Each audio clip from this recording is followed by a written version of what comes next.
La barra, los de abajo, tiene un promedio de edad que no supera los 23 años. Es decir, no sabían lo que significa ser campeón, pero nunca dejaron de ir al estadio. Veamos ahora un reportaje a este fenómeno realizado...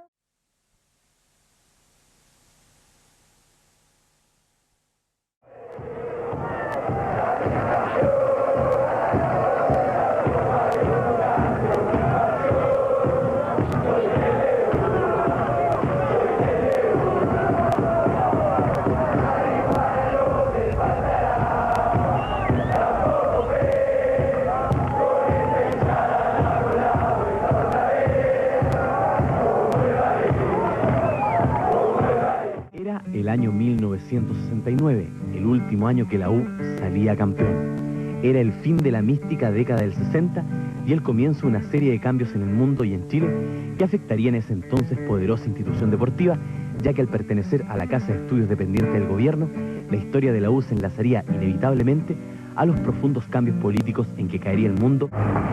El país cambiaba y la otrora poderosa Universidad de Chile se transformaba lentamente en una institución pobre y con un equipo que no ganaba nada. El gobierno militar intervenía a la Casa de Estudios, los rectores eran uniformados, la Universidad de Chile se desmembraba y por ende el club se veía afectado. El año 77 se crea la Corfuch, con lo cual la Universidad de Chile se desliga del equipo de fútbol y además le quita buena parte de su patrimonio. La U sufría en la cancha y se empobrecía aún más. Pero esta separación no solo significó una desligación administrativo-financiera, sino que significó que la Universidad de Chile, institución universitaria, se quedó con patrimonio de la U. Por ponerte un solo ejemplo, la piscina que está frente al Parque Arauco, el Parque Araucano, esa era de la U. Toda la plata y los recursos que había conseguido el club, en el tiempo el Ballet Azul, una buena parte de esa quedaron en poder de la Universidad de Chile y se perdieron. Fueron vendidas. La piscina del Parque Araucano se vendió en 30 millones, cuando tú piensas 30 millones se regaló.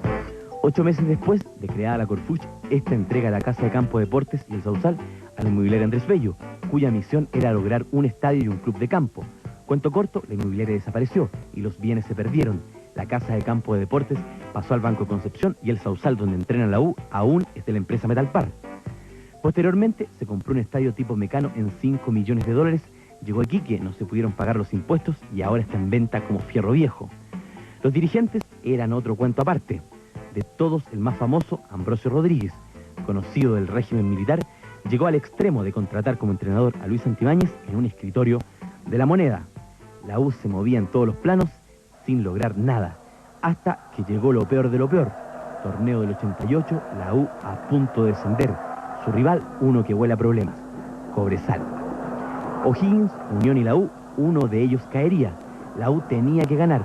Pelota a la mano y penal. La cosa se ponía fea. Salgado 1-0. La U insistía e insistía, pero no era la tarde. Con capucha de verdugo, Salgado pone un terrible 2-0. La hinchada, para variar, sufría. Segundo tiempo, Álvaro Vergara pone el descuento preciso, pero dicen que la U nació para sufrir. Una tras otra y nada. Hasta que, en el minuto 43, Jorge Pérez anota el empate. La hinchada celebraba, pero O'Higgins y Unión habían ganado. La U, con igualdad de puntaje por un gol de diferencia, se iba a segunda división. Del Ballet Azul a los Potreros. Era para quedar sin hinchada.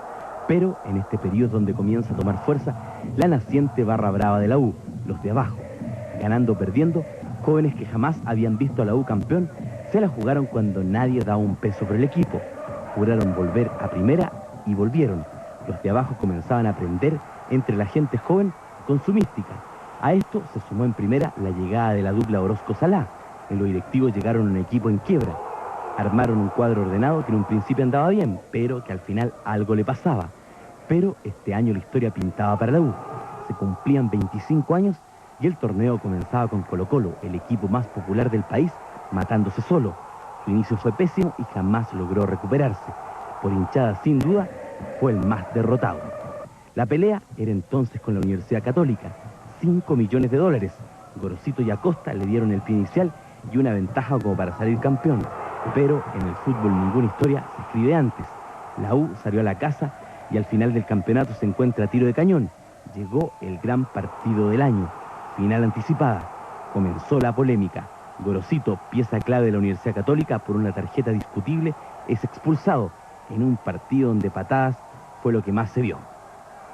Luego llegó el gol de Salas. El árbitro era el más cuestionado, pero igual la U se encaminaba sola ahora hacia el título. El momento que todos los azules esperaban pronto debía de llegar. Pero faltaba un escollo grande. Tenían que ir a matar donde todos buscan el empate, en Calama. Llegaron a estar 2-2, pero la U al final se impuso. El camino se veía ahora más fácil. Pasó uno y pasó otro, hasta que llegó el final del campeonato. La U se jugaba 25 años de frustraciones en un pequeño pueblo de unos 13.000 habitantes, con un estadio para 20.000. Sumido en el desierto y a más de 2.700 metros de altura, El Salvador sería testigo del momento final de una historia que había durado un cuarto de siglo y que sería sin duda el fiel reflejo de lo que fue la U en esos 25 años. El Salvador sería testigo de la historia, vería sus calles invadidas por hinchas azules. De Santiago, en auto por lo menos hay 13 horas. Los aviones son carísimos y todo el hospedaje también es costoso. El pueblo está en el desierto y en altura. No era llegar e ir, pero algo histórico podía ocurrir en ese lugar y quienes primero llegaron fueron los que menos plata tenían, los de abajo, los que nunca en toda su vida habían visto a su equipo campeón.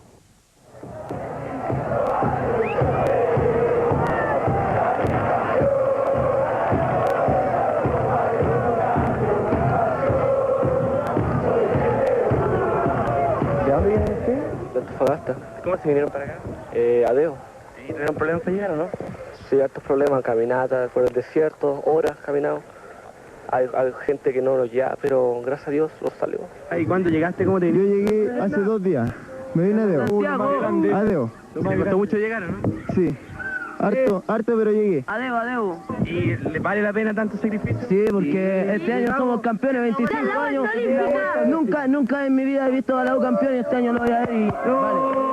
Se tomaron la plaza. Allí carretearon ante la mirada de un pueblo pacato como El Salvador, que sin querer estaba metido en el cuento.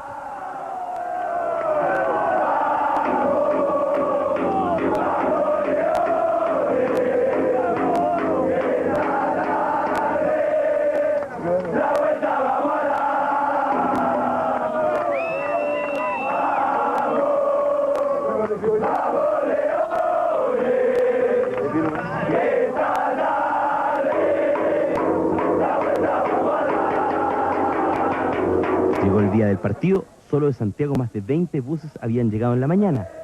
Todos los azules querían ver a la U campeón. Amigos de Array Continente, muy buenas tardes. Acá en el desierto ya está la U. Está el conjunto azul.